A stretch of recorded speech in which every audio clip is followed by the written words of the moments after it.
කුමුදු විජේසිංහ. ඇයව අපිට මුලින්ම හඳුනගන්න ලැබෙන්නේ දක්ෂ ගායන ශිල්පිනියක් ලෙසයි.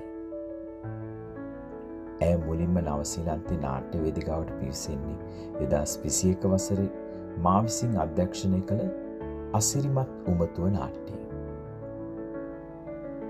2023 වසරේ වේදිකාගත වූ රූපාන්තරණයේ ප්‍රධාන චරිතයකට පනපෝන ඇය ප්‍රේක්ෂක සිත් ඇදබැඳ ගැනීමට සමත් වන්නේ ඇය අති දක්ෂ රංගන ශිල්පියක් බව පසක් කරමි. කුමුදු ඔබගේ රංගන ගායන සහ නර්තන කුසලතා අප හා සමග බෙදා ගන්නට තෙවන වරටත් ඉදිරිපත් වීම ගැන මගේ හදපතුලෙන්ම නැගින ස්තුතිය.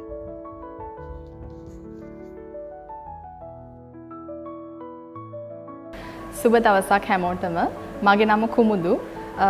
රණුක අයියා විසින් 6 වෙනි පාරටත් අධ්‍යක්ෂණය කරන විරූප වේදිකා නාට්‍යයේ ජිප්සි ක්වීන්ගේ චරිතෙන් තමයි මම ඔයාලා අතරට එන්නේ. මම ඇත්තටම රණුක අයියත් එක්ක මේ වේදිකා නාට්‍යවලට සම්බන්ධ වුණේ 2021 අවුරුද්දේ බ්ලෙසඩ් ෆූල් වේදිකා නාට්‍යයෙන්. ඊට පස්සේ 2023 අවුරුද්දේ රූපාන්තරණයේ වේදිකා නාට්‍යයටත් සම්බන්ධ වෙන්න මට අවස්ථාවක් ලැබුණා.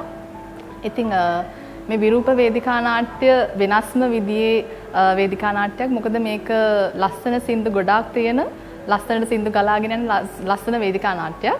ඉතින් ඔයාලා හැමෝටම ආරාධනා කරනවා මේක බලන්න එන්න.